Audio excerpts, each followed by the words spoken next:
Je m'envolerai vers Jésus. Je m'envolerai.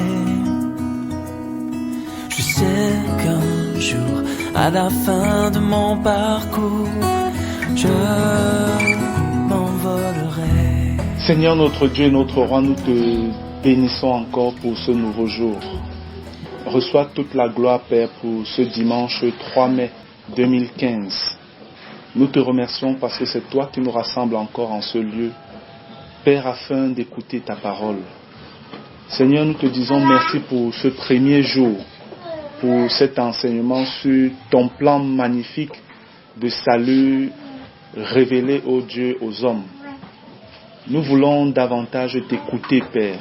Nous t'implorons donc afin que dans ta grâce, tu puisses nous conduire de bout en bout par ton esprit au nom de Jésus-Christ. Père, sois avec nous du début jusqu'à la fin de cette étude et que l'honneur, la louange te reviennent. Au nom merveilleux de Jésus-Christ de Nazareth. Amen. Amen. Gloire à Dieu.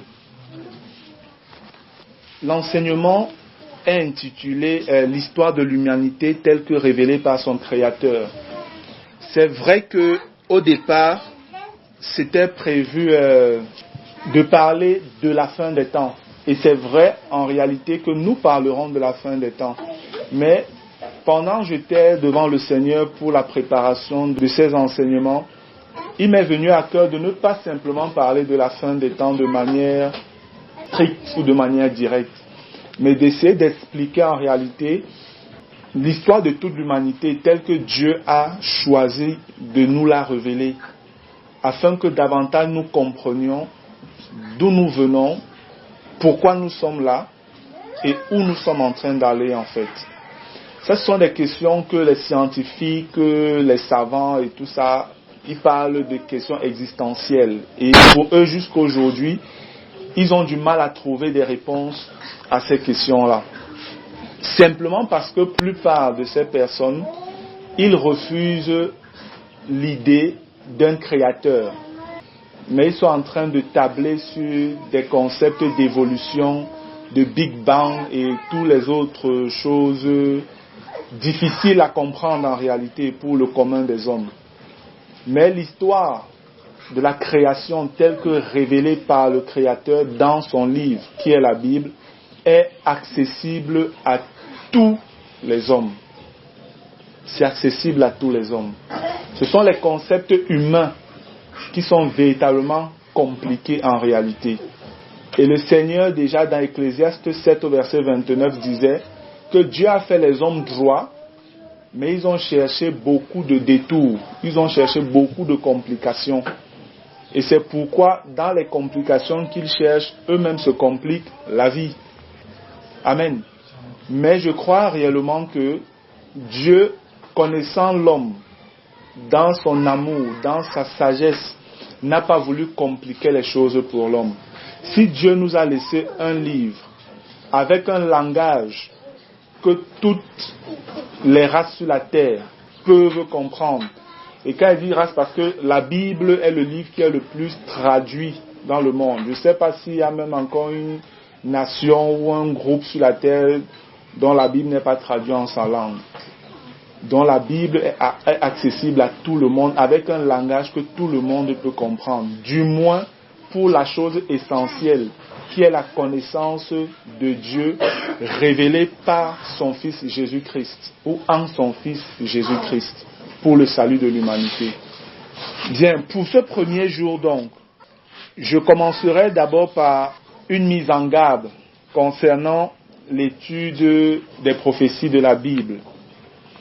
Et le deuxième point que nous verrons, ce serait de savoir s'il est possible de déchiffrer et de comprendre les prophéties contenues dans la Bible. Le troisième point que nous aurons à regarder, ce serait pourquoi est-ce que nous devons étudier les prophéties bibliques. Le quatrième point, ce sera une exhortation à ne pas négliger les prophéties de la parole, les avertissements que Dieu nous donne. Et pour ce premier jour, le dernier point que nous verrons, ce sera un bref rappel historique du plan révélé de Dieu pour l'humanité. Amen. Mais la vérité, c'est que tous ces points, il y a des passages bibliques que j'ai notés, mais on ne les lira pas tous. Sinon, véritablement, on sera en train de prendre 3, 4, 5 heures de temps même, s'il fallait aller dans le détail.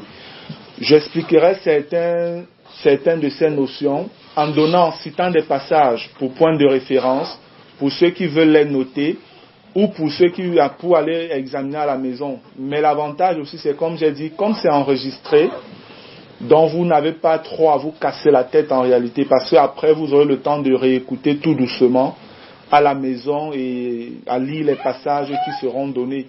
Mais pour le moment, comme j'ai dit à la fin, il y aura une séance de questions-réponses.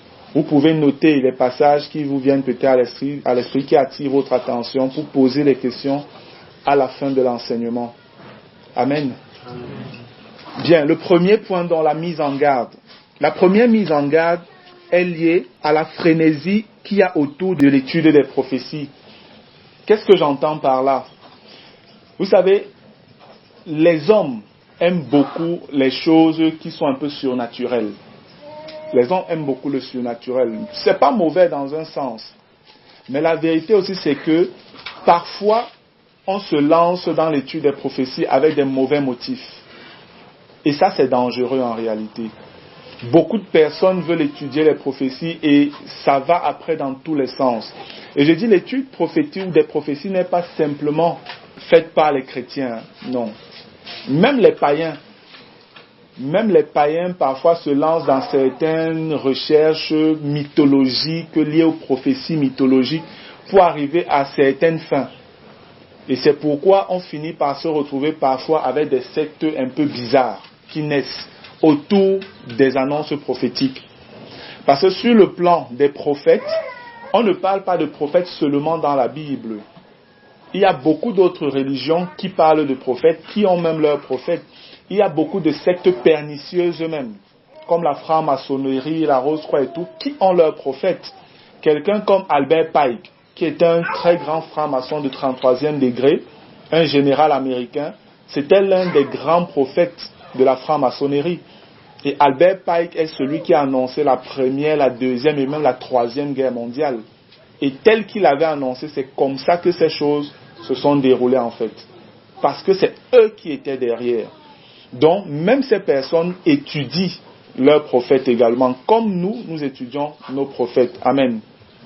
Donc, il faudrait vraiment venir dans l'étude des prophéties avec beaucoup d'humilité, parce que c'est toujours des choses à venir. Et l'homme, dans son état aujourd'hui, limité, appréhendera toujours les prophéties, les choses de l'avenir avec beaucoup de limites. Et ce n'est que dans la révélation de Dieu, selon son bon vouloir, qu'il peut nous communiquer ce qui est juste. Amen.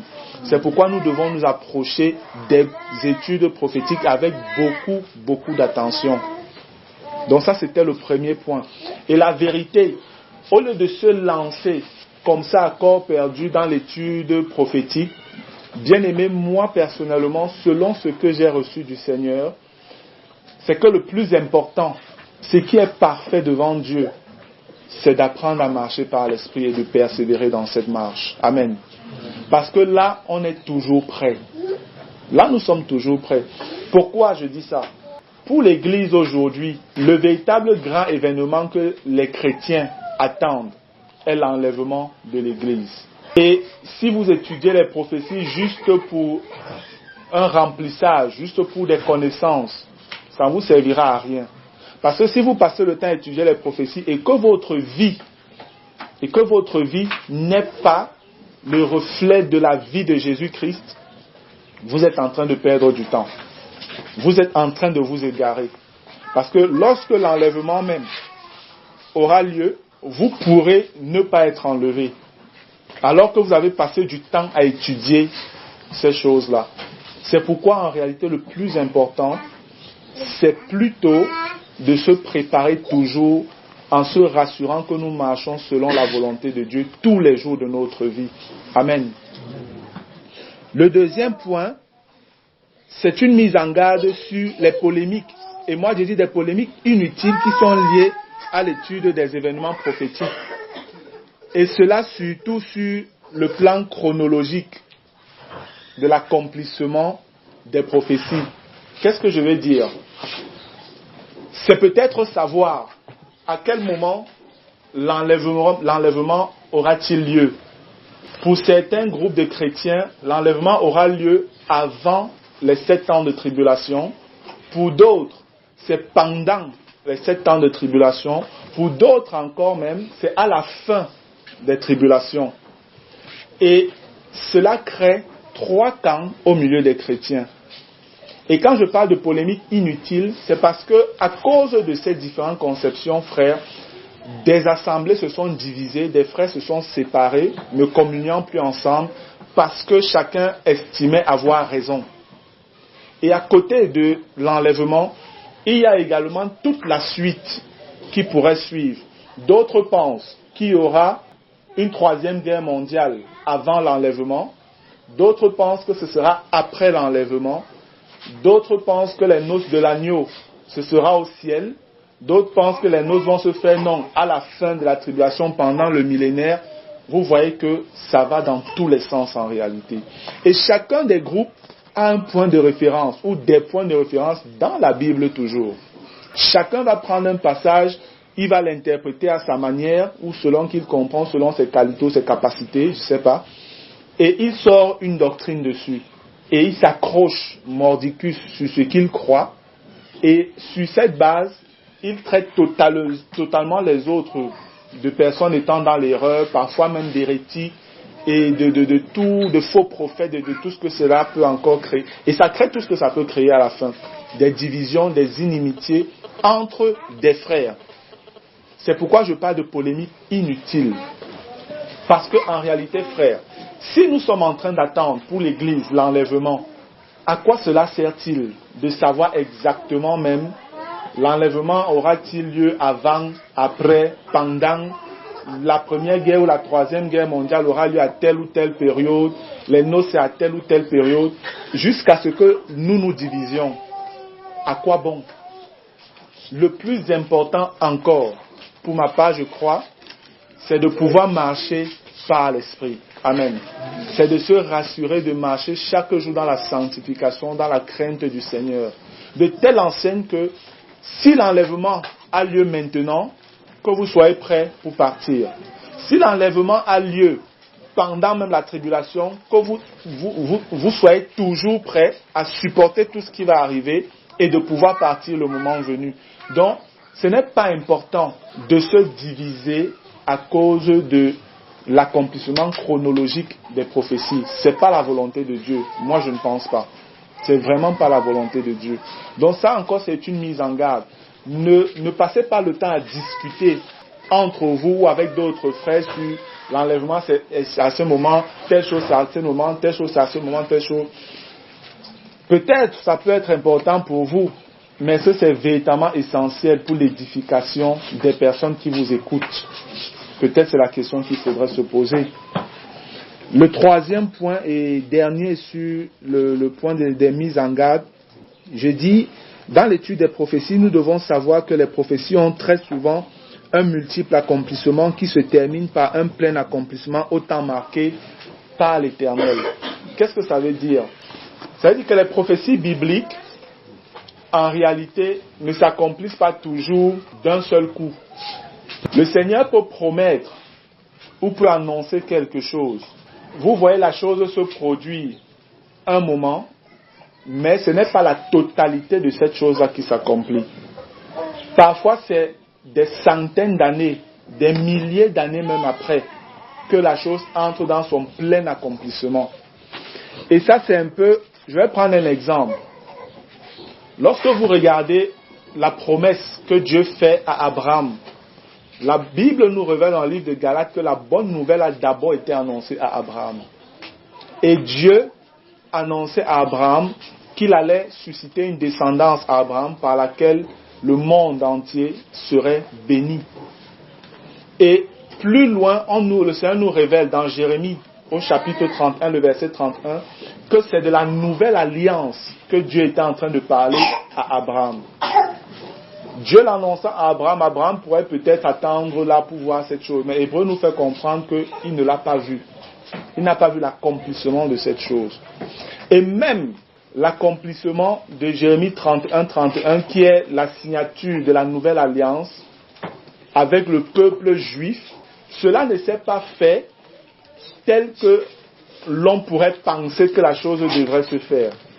Parce qu'en réalité, c'est une très minorité, une petite partie du peuple juif qui a accepté d'entrer dans la nouvelle alliance que Dieu avait annoncée depuis Abraham.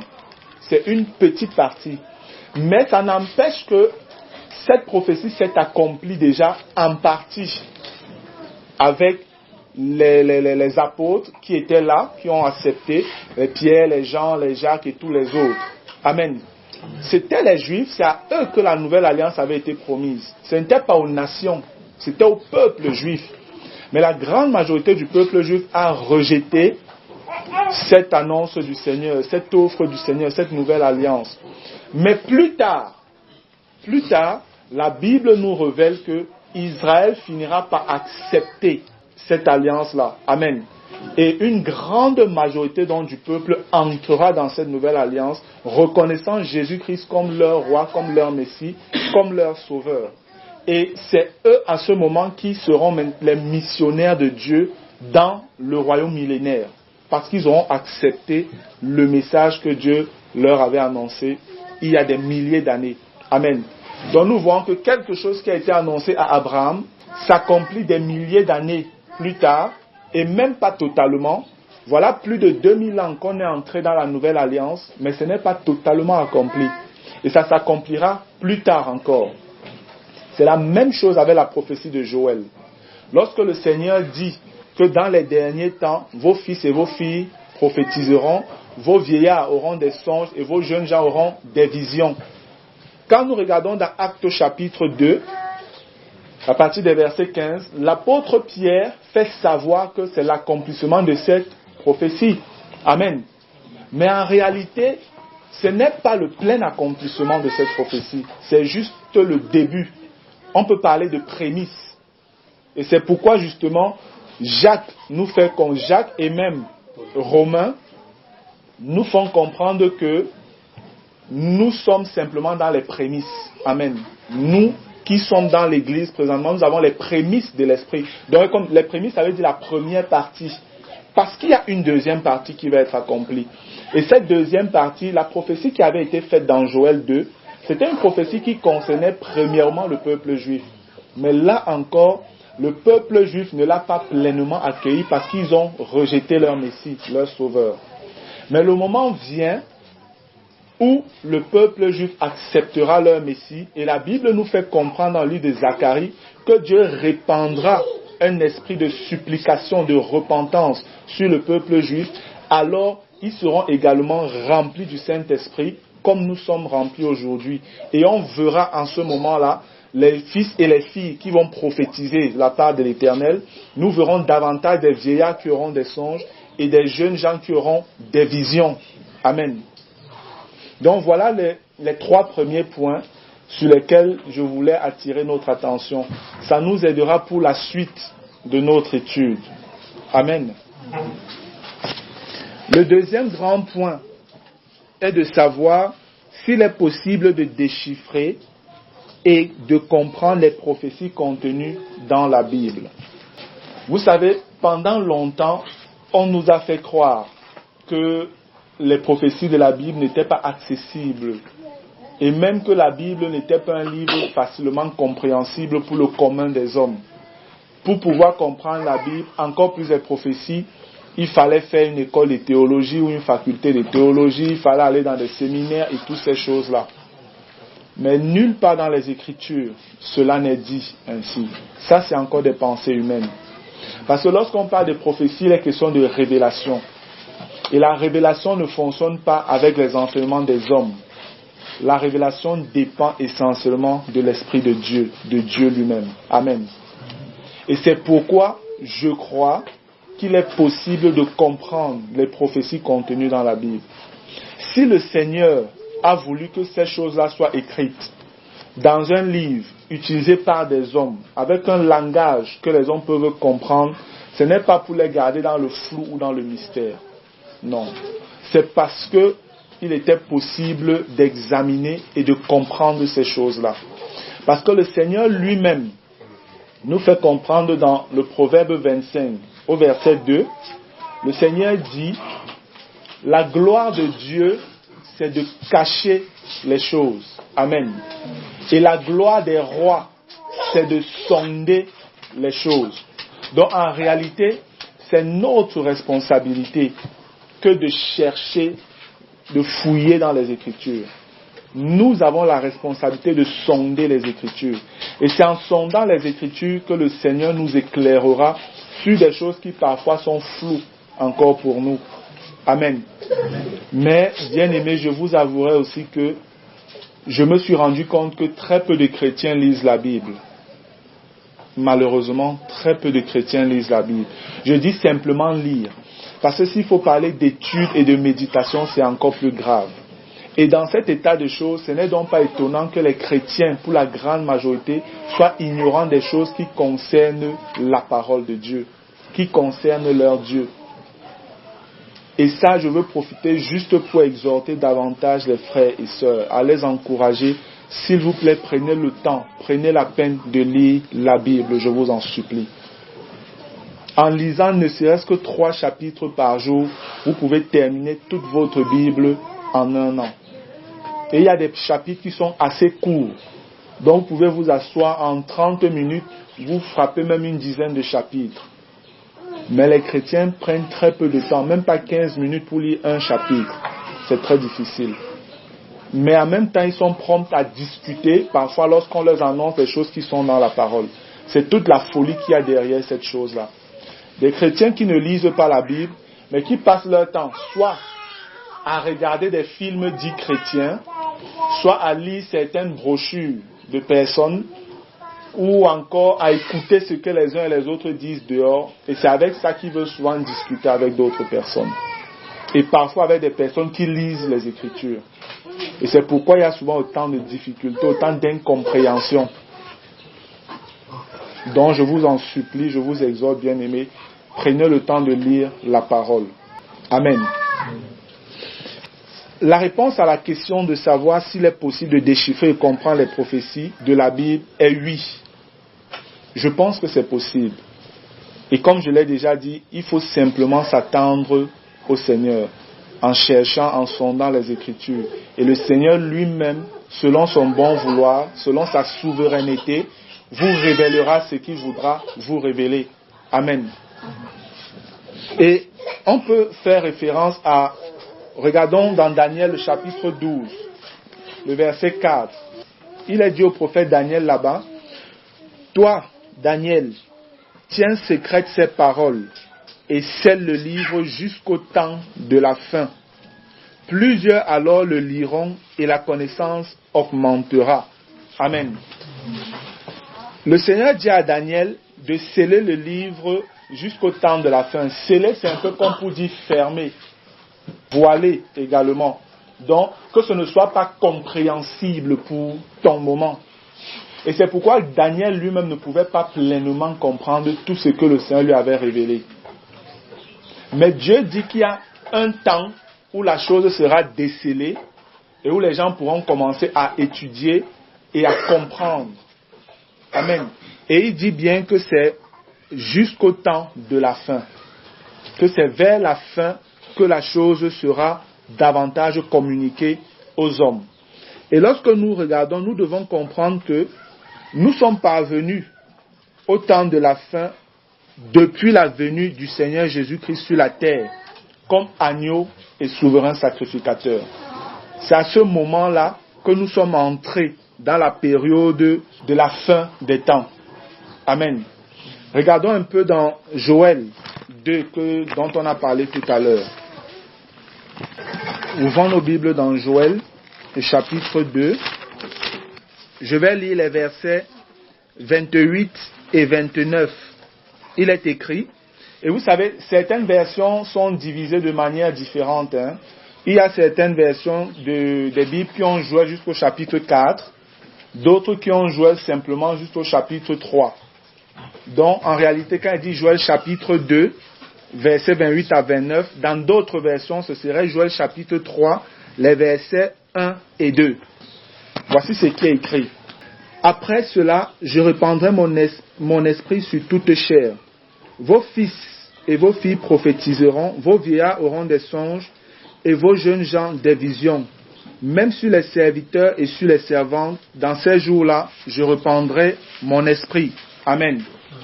Lorsqu'on va dans Actes au chapitre 2, Actes le chapitre 2, je vais lire à partir du verset 14. Il est écrit, alors Pierre, se présentant avec les 11, éleva la voix et leur parla en ces termes. Hommes juifs, et vous tous qui séjournez à Jérusalem, sachez ceci et prêtez l'oreille à mes paroles. Ces gens ne sont pas ivres comme vous le supposez, car c'est la 3e heure du jour. Mais c'est ici ce qui a été dit par le prophète Joël.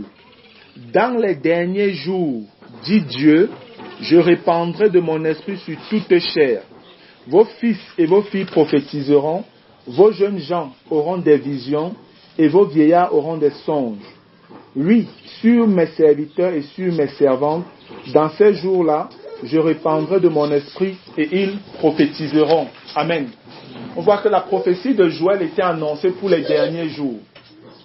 Et l'apôtre Pierre nous révèle dans ce passage d'Actes que cela s'est accompli avec la descente du Saint-Esprit en eux. Donc, dès que le Seigneur en réalité est venu, les derniers jours ont été entamés. On peut le voir dans d'autres passages. Regardons dans Hébreux au chapitre 1. Hébreux le chapitre 1, je vais lire les versets 1 et 2. Après avoir autrefois, à plusieurs reprises et de plusieurs manières, parlé à nos pères par les prophètes, Dieu, dans ces derniers temps, nous a parlé par le Fils. Il l'a établi héritier de toutes choses. Par lui, il a aussi créé l'univers. Amen. Donc, en réalité, on voit ici, on nous fait comprendre que Dieu nous a parlé par son Fils dans les derniers temps. C'est-à-dire que quand Jésus est venu et a commencé à annoncer le message, c'était l'élément déclencheur des derniers temps, en fait. Et d'autres passages, toujours Hébreux le confirme. Hébreux 9, 26. Hébreux 9, 26 nous dit, autrement, il aurait fallu qu'il ait souffert plusieurs fois depuis la création du monde. Mais maintenant, à la fin des siècles, il a paru une seule fois pour effacer le péché par son sacrifice.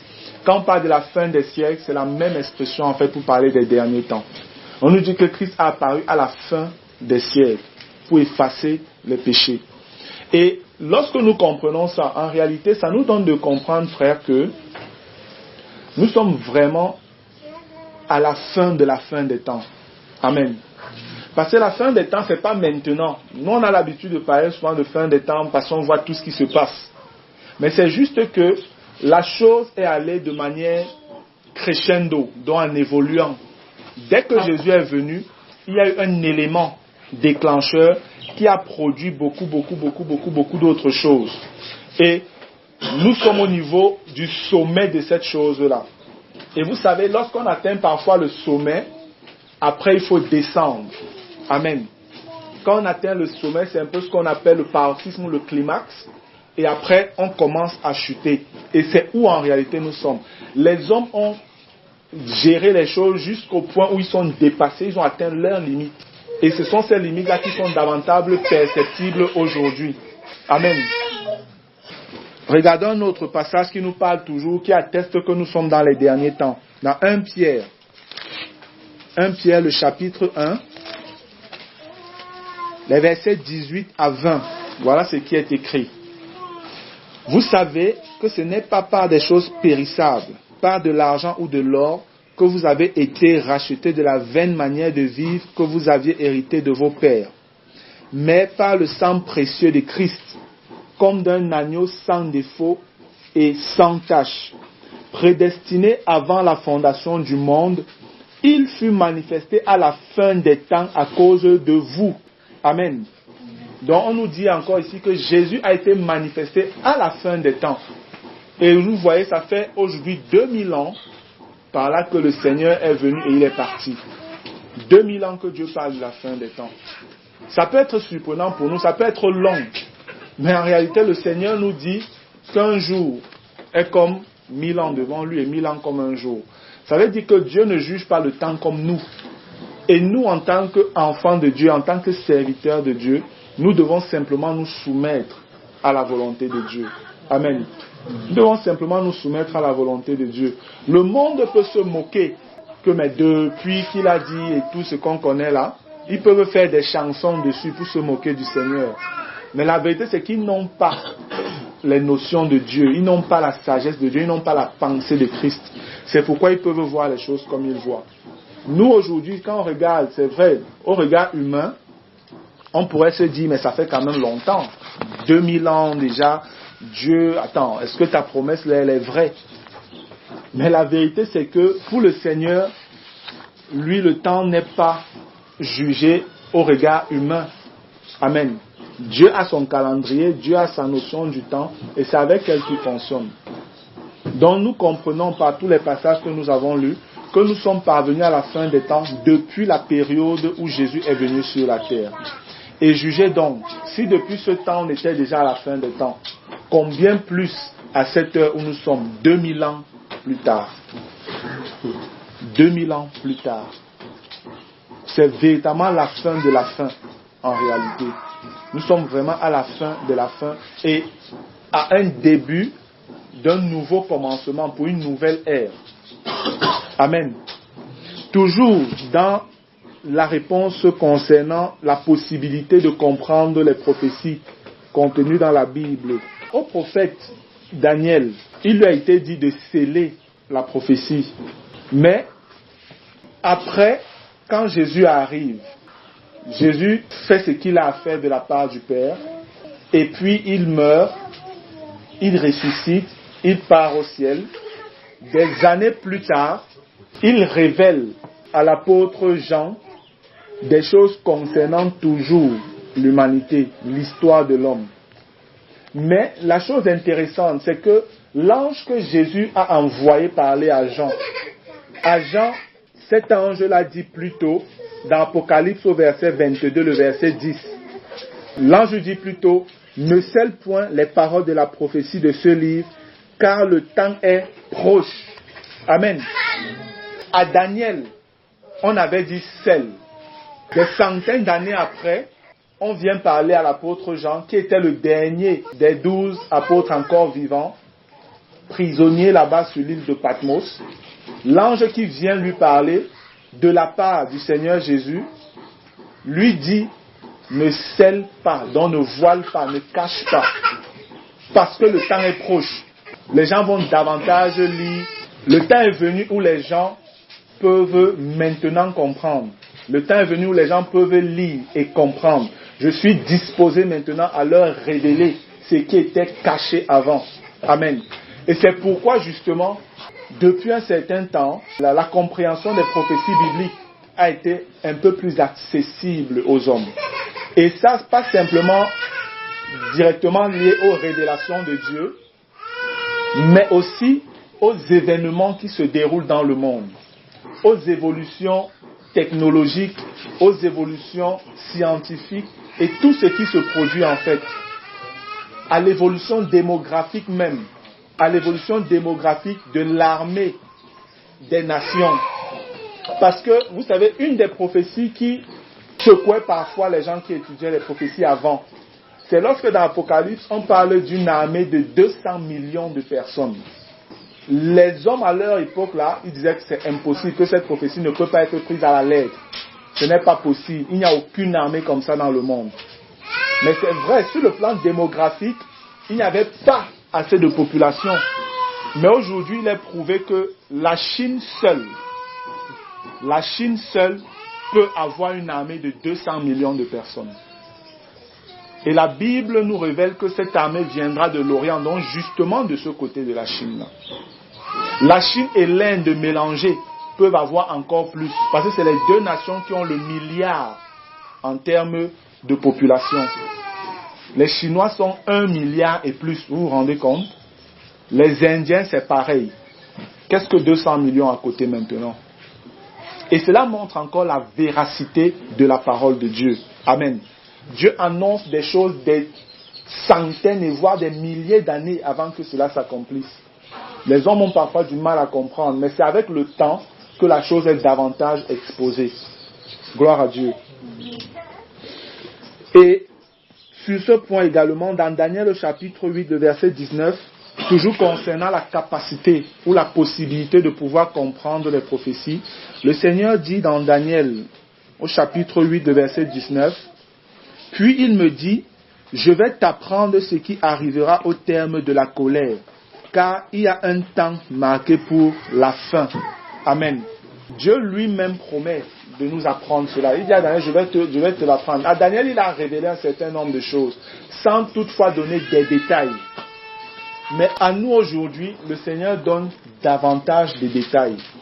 C'est pourquoi vraiment les frères qui prennent le temps d'étudier des prophéties découvrent chaque jour de nouvelles choses, reçoivent de nouvelles révélations même du Seigneur. Et ces révélations sont confirmées par les événements qui se déroulent dans le monde. De telle enseigne qu'on peut les voir, on n'a plus à douter. On peut les voir, personne ne peut plus douter. Ce sont des choses palpables en réalité aujourd'hui, pour la plupart en tout cas. Pour la plupart. Gloire à Dieu. Nous verrons donc maintenant le troisième point. Le troisième point, c'est pourquoi étudier les prophéties bibliques? Pourquoi? Et cette question est davantage importante parce que je me rappelle au début de ma foi, juste quelques mois après que j'ai cru au Seigneur Jésus-Christ, j'ai été poussé à étudier beaucoup les prophéties. Vraiment, c'était les premières études que je faisais dans ma foi. Je ne sais pas trop pourquoi, le Seigneur lui sait. Mais c'était les premières études véritables que je faisais quand j'ai cru. J'étais vraiment passionné par l'étude des prophéties. Et dans toute ma jeunesse, dans la foi, je n'avais pas toujours les bonnes lumières, je n'avais pas toujours les bonnes interprétations. Mais j'avais parfois été un peu frustré par certains aînés dans la foi. Certains papas qui avaient cru il y a des années. Lorsque il arrivait que j'essaye de parler avec eux des prophéties, sur les points parfois un peu difficiles, ils me reprenaient en me disant « Pourquoi tu as même étudié les prophéties? Ça sert même à quoi? Le moment venu, on va connaître, ce n'est même pas important. Il y a plus de choses qu'on peut encore étudier et tout. » Et cette attitude en fait me frustrait un peu, mais ça ne me décourageait pas. Parce que je me demandais, mais si c'est dans la Bible, pourquoi est-ce qu'on doit laisser? Si c'est dans la Bible, c'est peut-être parce que Dieu veut aussi qu'on étudie, qu'on apprenne. Mais pour certains, parfois devant la difficulté, ils jugeaient que ce n'est même pas important d'étudier les prophéties, ça ne sert à rien. D'autres me disaient, le moment venu, on va connaître. On n'a même pas besoin de savoir maintenant s'il y aura telle ou telle chose, on vit seulement. Mais c'est dangereux de penser comme ça en réalité. C'est dangereux de penser comme ça. Parce que ce n'est pas la pensée du Seigneur. Parce que ce n'est pas la pensée du Seigneur. Lorsque nous regardons et qu'on essaie de se demander pourquoi nous étudions les prophéties, la première réponse simple que je peux donner, c'est simplement parce que Dieu le veut. Amen. C'est simplement parce que le Seigneur le veut. Parce que je crois qu'il n'y a aucune parole inutile dans la Bible. Il n'y a aucune parole inutile. Si Dieu a pris la peine de donner autant de prophéties depuis l'Ancienne Alliance et même dans la Nouvelle, la Bible en réalité est remplie de prophéties. Certains frères disent que la Bible, les 3/4 de la Bible sont prophétiques. Certains frères qui ont fait ces études, les 3/4 de la Bible sont prophétiques. Et c'est vrai que lorsque vous regardez depuis Genèse jusqu'à Apocalypse, regardons même seulement de Genèse à Malachie. Depuis Genèse, il y a des annonces prophétiques. Que ce soit dans Genèse, que ce soit dans Exode, que ce soit dans Lévitique, que ce soit dans Nombre, que ce soit dans Deutéronome, vous verrez toujours des annonces prophétiques. Et lorsqu'on arrive même avec l'époque des prophètes, à partir de Samuel, c'est une suite, une succession d'annonces prophétiques. Encore plus quand on entre dans ce que les uns et les autres ont appelé les prophètes majeurs. Ésaïe, Jérémie, Ézéchiel, c'est davantage des prophéties. Toute l'histoire d'Israël en majorité vers la fin, c'est un en fait, des annonces prophétiques en quantité, non seulement pour le peuple juif, mais également pour les nations, et de manière cachée pour l'Église qui allait naître. De manière cachée pour l'Église qui allait naître. Et lorsque le Seigneur Jésus vient même, qui est le centre de l'accomplissement prophétique, lui-même va sur la base de l'annonce des prophéties. Après lui, ses serviteurs continuent sur la base des annonces prophétiques. Et le livre saint, la Bible, est scellé ou fermé par un livre prophétique qui est l'Apocalypse. Amen. Donc ce n'est pas un hasard. Dieu veut que nous étudions les prophéties. Regardons un peu dans Matthieu le chapitre 24, des versets 1 à 4. Comme Jésus s'en allait au sortir du temple, ses disciples s'approchèrent pour lui en faire remarquer les constructions. Mais il leur dit, « Voyez-vous tout cela ? Je vous le dis en vérité, il ne restera pas ici pierre sur pierre qui ne soit renversée. » Voilà une annonce prophétique. On lui fait remarquer des pierres, lui parle plutôt, il annonce une prophétie. Il s'assit sur la montagne des Oliviers et les disciples vinrent en particulier lui faire cette question. « Dis-nous, quand cela arrivera-t-il et quel sera le signe de ton avènement et de la fin du monde ?» Voilà une question que ses disciples lui posent concernant l'avenir, le futur et ce qui en fait parle d'annonces prophétiques. Jésus ne les reprend pas. Le Seigneur ne les reprend pas. Si vraiment ce n'était pas important, le Seigneur leur aurait dit, taisez-vous, ce n'est pas important, laissez ça tomber. Occupez-vous de ceci. Mais, lui prend la parole en leur disant, Jésus leur répondit, prenez garde que personne ne vous séduise. Amen. Ça voudrait dire que les prophéties sont aussi annoncées de la part de Dieu afin que ceux qui étudient les prophéties ne soient pas séduits. Si tu n'étudies pas les prophéties, tu pourrais être séduit. C'est donc important de connaître ce que Dieu annonce sur le plan prophétique afin de ne pas être trompé. Séduit, c'est tromper. On peut encore lire un autre point. Dans 2 Pierre, le chapitre 1, le verset 19 à 21, il est écrit « Et nous tenons pour d'autant plus certaine la parole prophétique à laquelle vous faites bien de prêter attention, comme à une lampe qui brille dans un lieu obscur, jusqu'à ce que le jour vienne apparaître et que l'étoile du matin se lève dans vos cœurs. Sachant tout d'abord vous-même qu'aucune prophétie de l'Écriture ne peut être un objet d'interprétation particulière, mais c'est poussé par le Saint-Esprit que des hommes ont parlé de la part de Dieu. » Amen. Ici, ce qui est marquant, c'est que l'apôtre Pierre nous dit que nous faisons bien de prêter attention aux paroles prophétiques. Donc c'est une bonne chose que d'étudier les prophéties. Amen. C'est la volonté de Dieu que nous étudions les prophéties.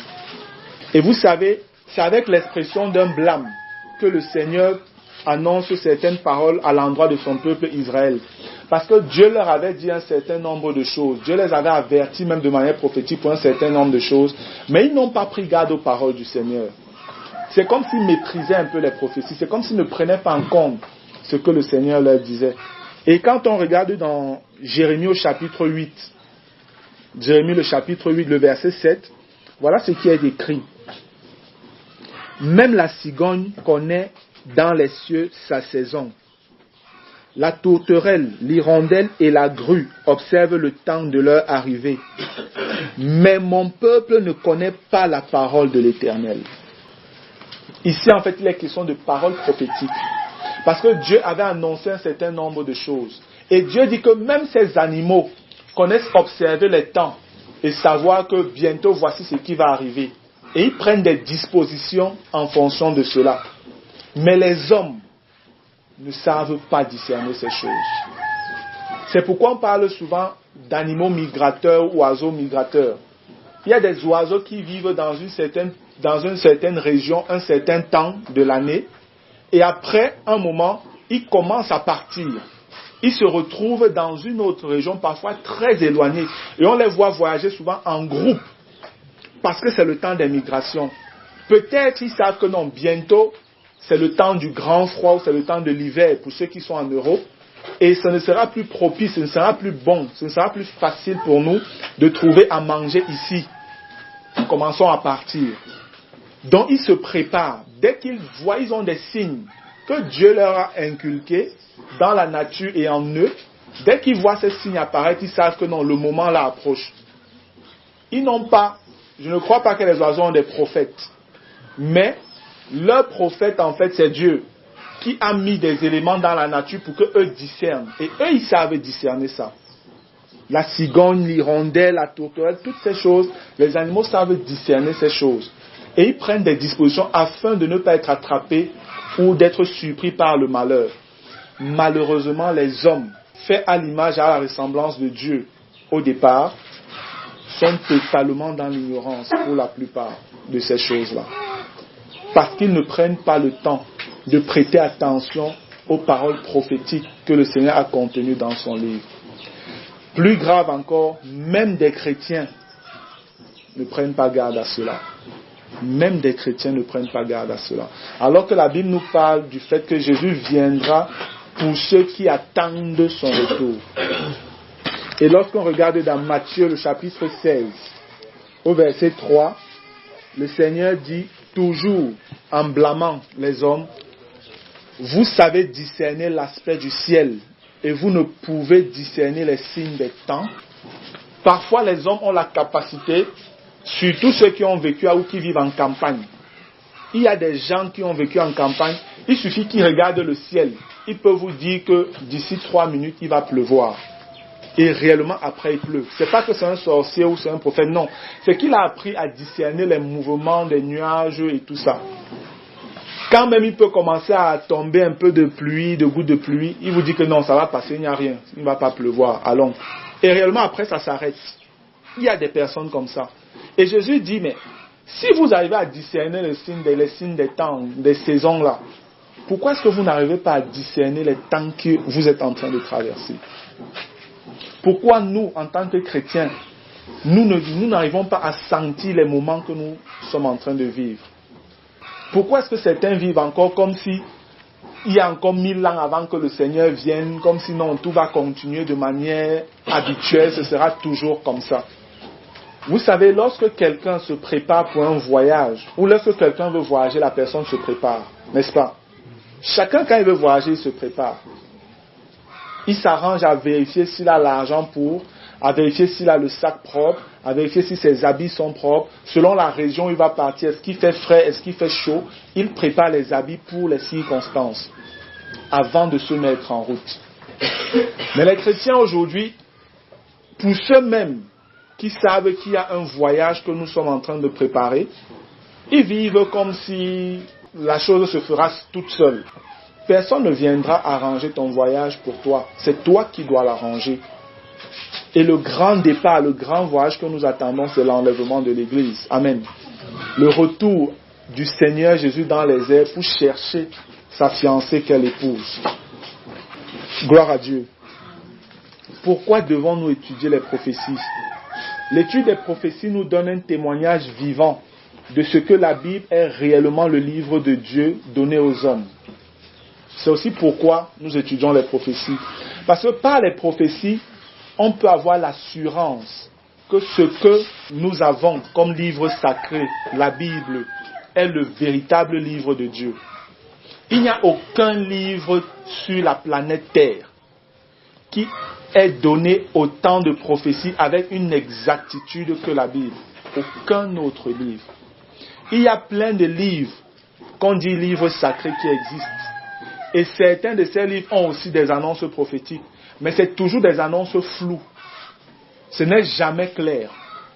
Mais la Bible a toujours donné et donne des prophéties avec une précision incroyable. De telle enseigne que ce n'est pas la perspicacité d'un homme qui pourrait faire à ce qu'on en arrive là.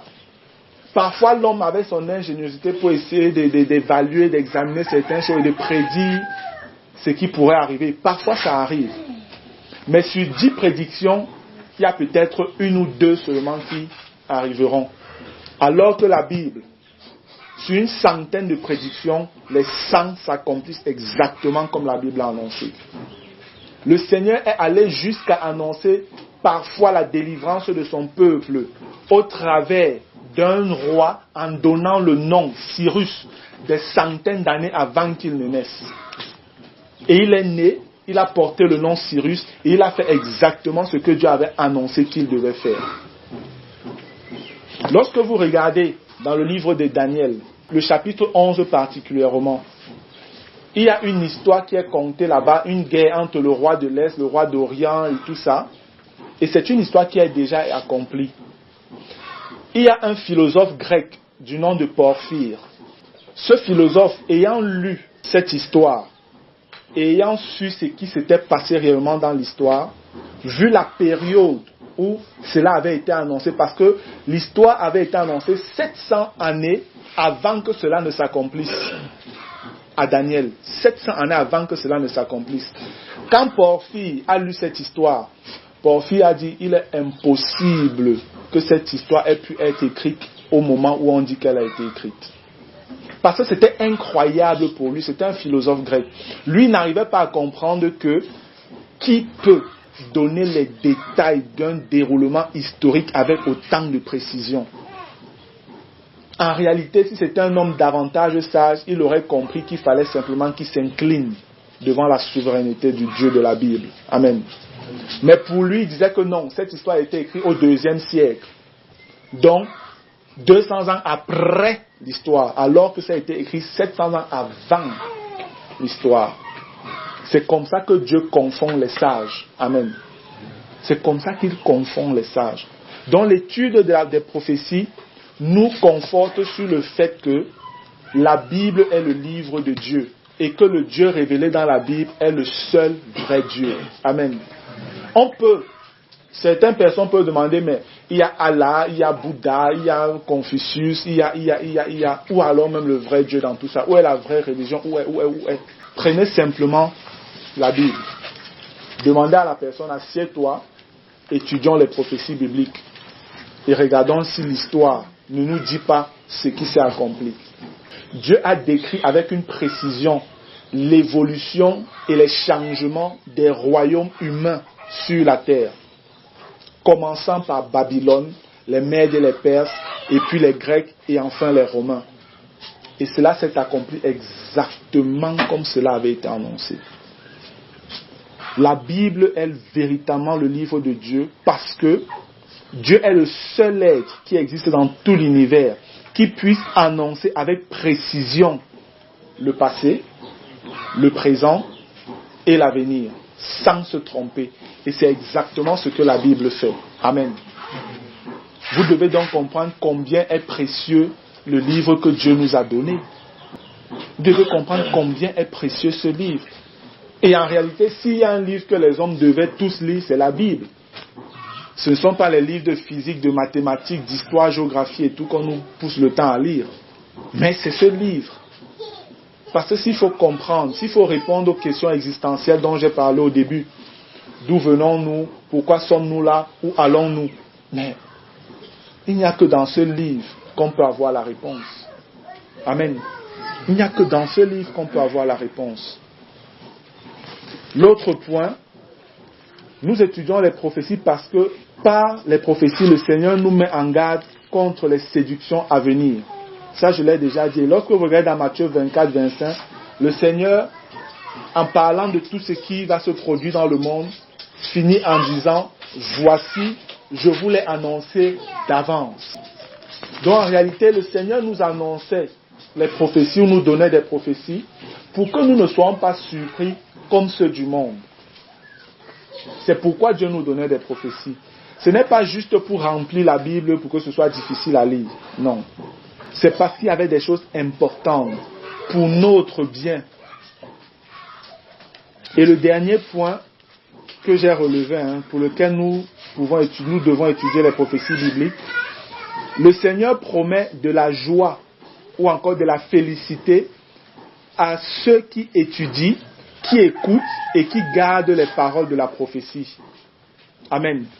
Parce que lorsque vous regardez l'Apocalypse au chapitre 1, le verset 3, il est écrit, Heureux celui qui lit et ceux qui entendent les paroles de la prophétie et qui gardent les choses qui y sont écrites, car le temps est proche.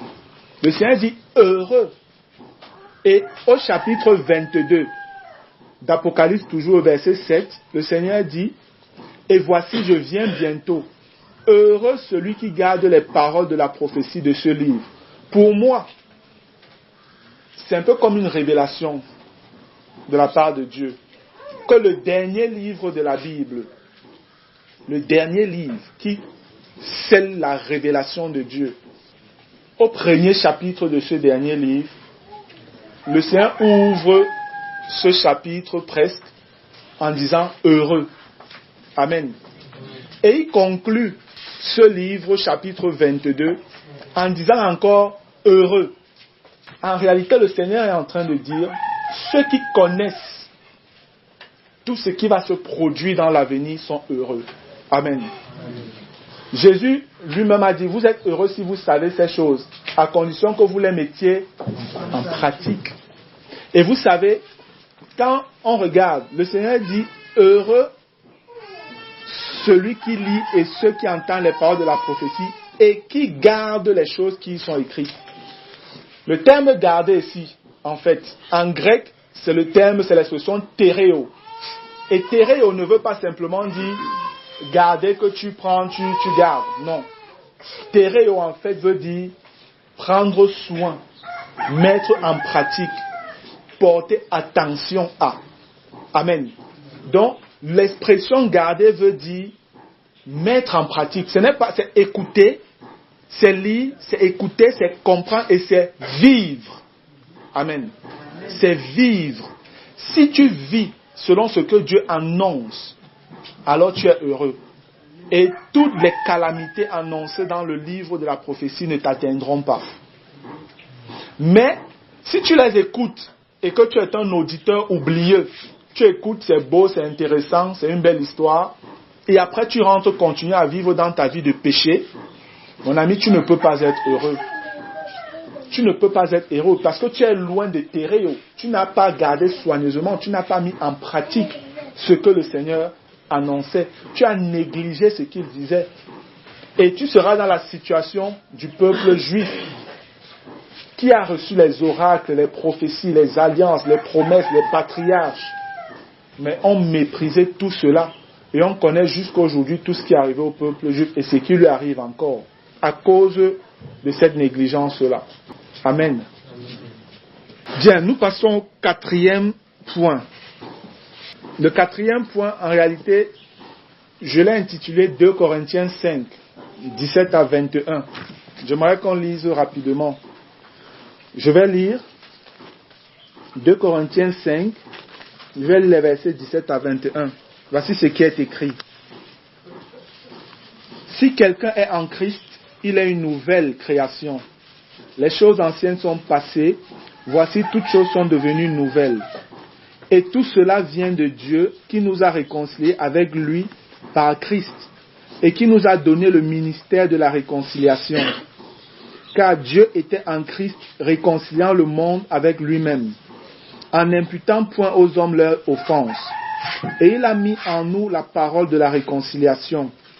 Nous faisons donc les fonctions d'ambassadeurs pour Christ, comme si Dieu exhortait par nous. Nous vous en supplions au nom de Christ, soyez réconciliés avec Dieu. Celui qui n'a point connu le péché, il l'a fait devenir péché pour nous, afin que nous devenions en lui justice de Dieu. Amen. Et surtout le verset 20 qui est intéressant ici. Nous faisons donc les fonctions d'ambassadeurs pour Christ, comme si Dieu exhortait par nous. Donc, en fait, c'est au travers de nous, Dieu est en train de supplier les hommes. Voilà la parole de Dieu. Je vous en supplie au nom de Christ, soyez réconciliés avec moi. Amen. C'est pour dire, je vous en supplie, soyez réconciliés avec moi au travers de Jésus-Christ que je vous ai donné.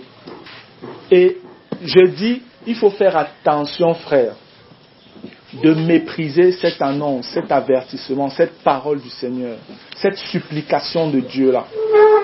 Parce qu'il y a des hommes qui ont reçu des annonces, des paroles de Dieu, et qui les ont foulées aux pieds et ils ont eu des conséquences. Et historiquement, sur le plan biblique, les gens de l'époque de Noé avaient été avertis de ce qui arriverait, mais ils se sont moqués de ce qui leur était dit. La Bible dit qu'ils ont méprisé ça, alors que la patience de Dieu était en train de se manifester à leur égard. Pareil à l'époque de Lot. Lot avait été averti qu'il allait avoir une destruction des villes où il était, Sodome et Gomorrhe. Et on lui a laissé le temps d'aller avertir les personnes qui voulaient être sauvées. Mais la Bible nous dit que pendant que Lot parlait, ses gendres en particulier se moquaient, ils croyaient que Lot était en train de plaisanter. Donc ils n'ont pas pris les avertissements de Dieu au sérieux. Et la colère de Dieu est tombée sur eux. Ces deux événements historiques ont une particularité, c'est des faits jamais vus. Le premier qui est celui de Noé. La Bible nous révèle que depuis le commencement, il n'avait pas plu sur la terre, jusqu'à l'époque de Noé. Mais on nous dit qu'il y avait de la rosée qui venait souvent arroser la terre. Et lorsque Noé sûrement annonçait à ces gens que Dieu va faire descendre de l'eau du ciel et de l'eau sous la terre, parce qu'on nous dit que Dieu a ouvert les sources de l'abîme, donc du sol, et il a ouvert les écluses du ciel, dont l'eau qui était contenue dans le ciel. Parce que quand vous lisez le livre de la Genèse, on vous dit que Dieu a pris une partie des eaux qui étaient sur la terre et il a fait monter ces eaux-là au ciel. Et une partie est restée là-bas sous la terre. Dans le livre de Genèse, on nous révèle concernant le déluge que Dieu a ouvert les portes de l'abîme où l'eau là est enfermée, contenue. Si c'est relâché, tout le monde est couvert. Mais Dieu a fermé ça quelque part sous la terre et pareil là-bas au ciel. Mais pour le jugement sur les gens de Noé, Dieu a laissé tout ça descendre. Et il était bien difficile pour les hommes de Noé, de son époque, de comprendre que l'eau, la pluie allait tomber, descendre du ciel, parce qu'ils n'avaient jamais vu de pluie. Ils n'avaient jamais vu l'eau descendre du ciel. Ce qui fait qu'ils avaient besoin de foi. Ils avaient besoin de foi pour pouvoir être sauvés. De tout temps, le salut a toujours été par la foi. Amen. De tout temps, le salut a toujours été par la foi. Depuis Abel, le salut c'est par la foi. Et c'est la même chose qui se produit à Sodome et Gomorrhe avec Lot. Quand Lot a annoncé sûrement aux gens de ces deux villes que le feu va descendre du ciel, il va pleuvoir du feu et du soufre sur vous pour vous consumer. C'est sûr que les gens ont commencé à dire à Lot que tu es devenu fou. Peut-être tu as un peu trop bu. Où as-tu entendu que le feu descend du ciel, Lot? Mais le moment venu, la chose s'est exactement accomplie, comme Lot leur disait. C'est la même chose qui est en train de se produire en notre époque. Les chrétiens annoncent la fin des temps. Les gens passent leur temps à se moquer d'eux. Les gens passent leur temps à se moquer. On se moque d'eux, on se moque même de leur Seigneur. On sort des musiques disant qu'il ne doit plus revenir parce qu'on l'a tellement fouetté et tout ça. Voilà le message que Satan inspire aux hommes aujourd'hui. Les gens d'aujourd'hui ne sont pas différents des gens de l'époque de Noé et de Lot. C'est les mêmes cœurs. Mais de la même manière qu'une minorité avait quand même pu être sauvée, c'est de cette même manière qu'une minorité sera sauvée encore. Pour la première phase, cette phase de jugement, une minorité seulement sera sauvée.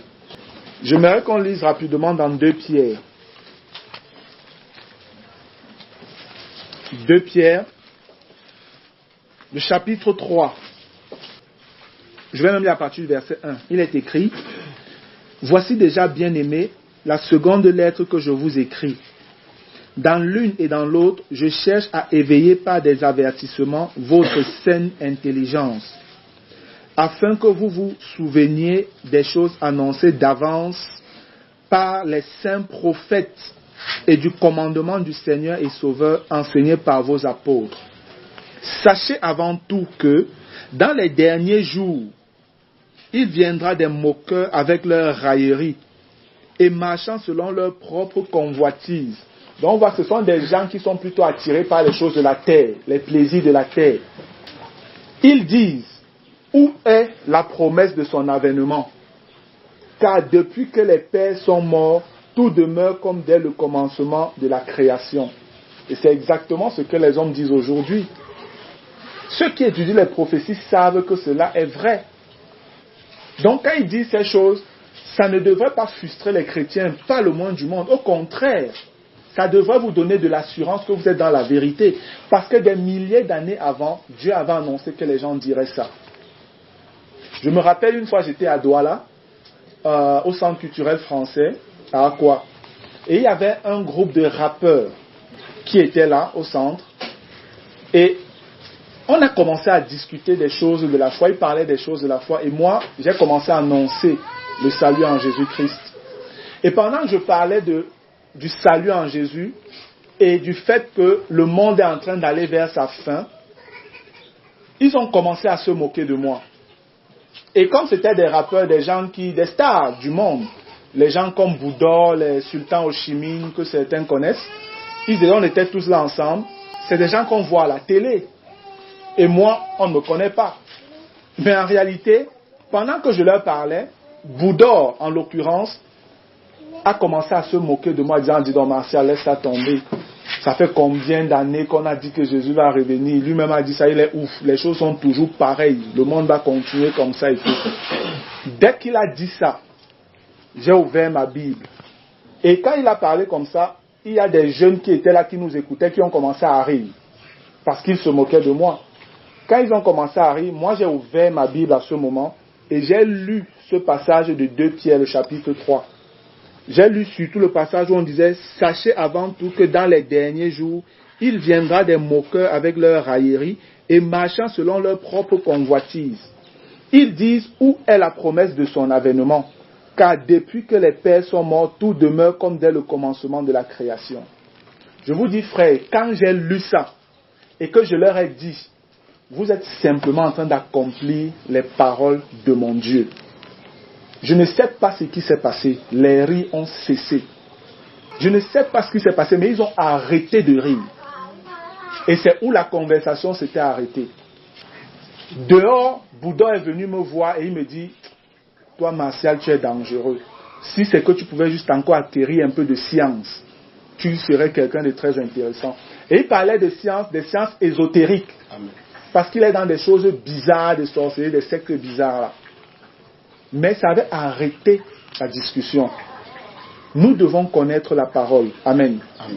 Ce que les hommes disent ne doivent pas nous déranger, surtout quand cela est annoncé déjà dans la parole de Dieu. Amen. Au contraire, ça devrait nous réjouir.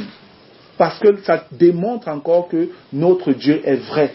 Ceci a été annoncé il y a plus de 1000 ans. Et voilà un homme de ma génération qui vient exactement dire les paroles qui étaient annoncées dans la parole de Dieu. Amen. Sans même savoir que c'était déjà annoncé. Et c'est un jugement contre tous ceux qui ont écouté ce que j'ai dit ce jour, s'ils ne se répandent pas. Parce que je leur ai dit, vous qui êtes en train de rire, c'est ce que je leur ai dit, vous qui êtes en train de rire, sachez que vous êtes simplement en train d'accomplir la parole de Dieu. Et je vous exhorte à vous repentir et de croire au Seigneur Jésus-Christ. Voilà comment la parole était terminée ce jour-là. Le verset 5 dit, ils veulent ignorer en effet que des cieux existaient autrefois par la parole de Dieu, ainsi qu'une terre tirée de l'eau est formée au moyen de l'eau, et que par ces choses, le monde d'alors périt submergé par l'eau.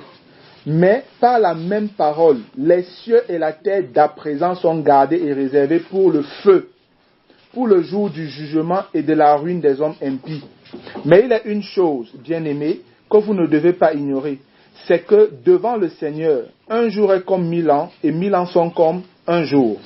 Le Seigneur ne tarde pas dans l'accomplissement de la promesse, comme quelques-uns le croient, mais il use de patience envers nous, ne voulant pas qu'aucun périsse, mais voulant que tous arrivent à la repentance. C'est ça l'amour, c'est ça la bonté, c'est ça la miséricorde de notre Dieu. Donc en fait, Dieu n'est pas en retard, mais c'est par amour que jusqu'à aujourd'hui, les jugements ne sont pas encore tombés sur les hommes. La Bible dit que Dieu est en train de manifester sa patience. J'expliquais hier à certains frères que lorsqu'on regarde l'époque de Noé, Noé, la Bible nous dit que Noé a condamné les gens de son époque. Pourquoi? Parce que dans Pierre, toujours on nous révèle que lorsque la patience de Dieu était en train de se manifester, les gens de l'époque de Noé sont restés incrédules à l'annonce qui était faite par l'Esprit de Christ qui était en Noé. La patience de Dieu se manifestait et eux ils restaient incrédules. Et à un moment, la patience de Dieu a des limites et c'est le jugement qui suit. Et voilà ce qui est encore en train d'être annoncé. On nous dit que présentement, depuis la venue de Jésus, la patience de Dieu est en train de se manifester vis-à-vis des hommes. Et le moment vient où cette patience prendra fin. Et nous sommes presque à ce moment-là. Nous sommes presque à ce moment. Donc s'il y a des personnes qui sont en train de croire que Dieu est en retard, qu'ils sachent que Dieu n'est pas en retard, ou alors le retard de Dieu est leur salut. Amen. Amen. Le retard de Dieu, c'est pour leur salut. Qu'ils se répandent, qu'ils changent de voie, qu'ils croient au Seigneur Jésus-Christ. Et c'est comme ça qu'ils peuvent être sauvés. Gloire à Dieu. Regardons rapidement dans Daniel, le chapitre 8. Parce que certains pensent qu'il n'y aura jamais une fin. Mais on vient de lire dans 2 Pierre que le monde, si et même les cieux sont réservés pour le feu. Le feu va consumer tout ça sera changé. Les hommes peuvent ne pas croire en cela, mais Dieu l'a dit et ce que Dieu dit est vrai. Amen. Amen. Les paroles de Dieu sont oui et amen. Et quand on regarde dans Daniel au chapitre 8, le verset 19 nous dit, « Puis il me dit, je vais t'apprendre ce qui arrivera au terme de la colère, car il y a un temps marqué pour la fin. » Amen.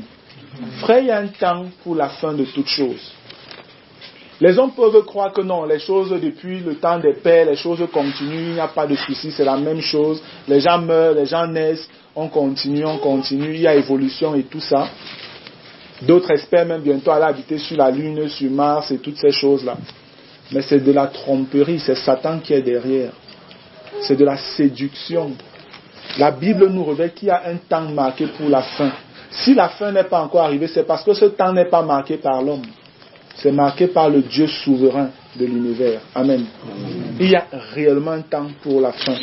Dans Habakkuk, le chapitre 2, je vais lire les versets 2 et 3. Il est écrit, « L'Éternel m'adressa la parole et il dit, « Écris la prophétie, grave-la sur des tables, afin qu'on la lise couramment. » Amen. Donc Dieu veut que ce soit clair, qu'on puisse lire sans problème, pour que chacun puisse comprendre, pour que personne ne dise « je ne savais pas ». Habakkuk chapitre 2, verset 2 à 3. Verset 3. « Car c'est une prophétie dont le temps est déjà fixé. » Est-ce que vous comprenez? Le Seigneur dit que c'est une prophétie dont le temps est déjà fixé. Donc tout est déjà écrit. Tout est arrêté. Dieu connaît le temps, Dieu connaît le jour. Elle marche vers son terme et elle ne mentira pas. Si elle tarde, attends-la, car elle s'accomplira certainement. Et là, c'est un hébraïsme. Quand on parle 2 fois comme ça, le Seigneur dit, car elle s'accomplira certainement. C'est un peu comme quand Jésus dit, en vérité, en vérité. C'est pour dire, c'est une vérité absolue. On monte, on descend, on creuse, on va à gauche, on va à droite, ça va s'accomplir. Rien ne peut changer ça. Quand Jésus dit en vérité, examinez, vous verrez que ce sont des vérités absolues. On ne peut pas faire autrement que comme il a dit. Et c'est la même expression qui est utilisée ici. Car elle s'accomplira certainement. Et le Seigneur dit, si elle tarde, attends-la. Est-ce qu'elle tarde pour Dieu? Non. Ce sont les hommes qui sont impatients. Dieu n'est pas impatient. Si vous-même, frère, vous pensez que ça tarde, que le Seigneur a mis trop long, le Seigneur vous dit, si la prophétie la tarde, attendez-la, mes enfants, parce que ça va s'accomplir. Ça va s'accomplir certainement. Amen. Donc nous devons bien comprendre cela. On n'a pas à croire que ça fait longtemps, ça dure, c'est je ne sais pas trop quoi, non. Le Seigneur, lui, sait. Le Seigneur sait exactement ce qui est en train de se passer. Le Seigneur est au contrôle de toutes choses. Et lorsque vous regardez dans Ésaïe au chapitre 60, le verset 22, l'Éternel est en train d'annoncer la gloire future de Sion, donc d'Israël. Voici ce que le Seigneur déclare. Le plus petit deviendra un millier et le moindre une nation puissante. Moi, l'Éternel, je hâterai ces choses en leur temps. Amen. Le Seigneur dit qu'en leur temps, quand ces choses seront déjà proches, il va les hâter, donc il va les précipiter. Amen. Quand on regarde plus haut, dans Habakkuk, le Seigneur a dit que ces prophéties elles marchent vers son terme. Mais quand on regarde dans Isaïe, le Seigneur dit qu'il va hâter. C'est comme si, comme ça marchait, ça va commencer à courir. Amen. Parce que réellement, nous sommes arrivés au temps où les prophéties sont réellement en train de s'accomplir de manière fulgurante devant nos yeux, à tous les niveaux. Plusieurs frères qui étudient les prophéties sont eux-mêmes surpris de l'accomplissement rapide et en masse d'un certain nombre de prophéties annoncées dans les Écritures pour les temps que nous sommes en train de traverser. Donc je voudrais véritablement, frères, attirer notre attention une fois de plus sur tous ces propos introductifs de l'étude que nous allons faire. C'est la volonté de Dieu que nous étudions les prophéties. Amen. C'est la volonté de Dieu que nous prenions connaissance de tout ce qu'il a annoncé. Et pas seulement que nous prenions connaissance, mais que nous gardions ces choses. Et j'ai dit garder veut dire mettre en pratique, prendre soin, faire soigneusement attention à. C'est une invitation pour vous qui êtes déjà là en train d'écouter. Vous êtes bénis. Amen. Mais le Seigneur veut davantage pour que vous soyez pleinement heureux, que vous mettiez en pratique tout ce que nous allons voir dans la suite. Et je dis dans la suite parce que j'ai bien envie de m'arrêter là pour ce matin. Le 4e point, vraiment le 5e point, je vais dire, je ne vais pas le toucher aujourd'hui. La prochaine fois, je toucherai le 5e point, qui est en réalité un bref rappel historique du plan révélé de Dieu pour l'humanité. Donc là, je présenterai vraiment le plan de Dieu depuis la Genèse, qui est en fait la révélation du commencement jusqu'à l'Apocalypse, qui est la révélation de la fin. C'est ce que par la grâce de Dieu, nous verrons la prochaine fois. Amen. Amen. Je vais prier. Seigneur notre Dieu et notre Roi, je veux te bénir, Père, pour ton aide, pour ton soutien et pour tout ce que tu as encore permis que nous puissions partager ce matin. Seigneur, merci davantage de nous donner de comprendre que tu es au contrôle de toutes choses. Même si les hommes se moquent, Seigneur, toi tu l'avais déjà annoncé, tu l'avais déjà prédit dans ta préscience, Seigneur. Et tout cela pour nous, aujourd'hui, afin que nous ne nous découragions point devant leur moquerie, mais que nous tenions ferme. Et tu nous dis que même si les choses semblent tarder, que nous devons rester confiants, Seigneur, parce que certainement, ces choses-là s'accompliront. Et nous savons que tu n'es pas un homme pour mentir, nous un fils d'homme pour te repentir. Ce que tu as dit, tu l'accompliras, Père. Et à cela, nous disons oui et amen. Accomplis ta volonté, Père. Reçois l'honneur, la louange et la gloire, ô notre Dieu. Toi qui as jugé bon de nous révéler cela à nous, les petits, ces choses que tu as cachées aux grands de ce monde, Seigneur, à nous tu les as révélées et tu le révèles encore. Merci parce que c'est toi qui confonds les sages et les intelligents de ce monde et qui choisis les choses viles, les choses qu'on méprise. Derrière toutes mes douleurs,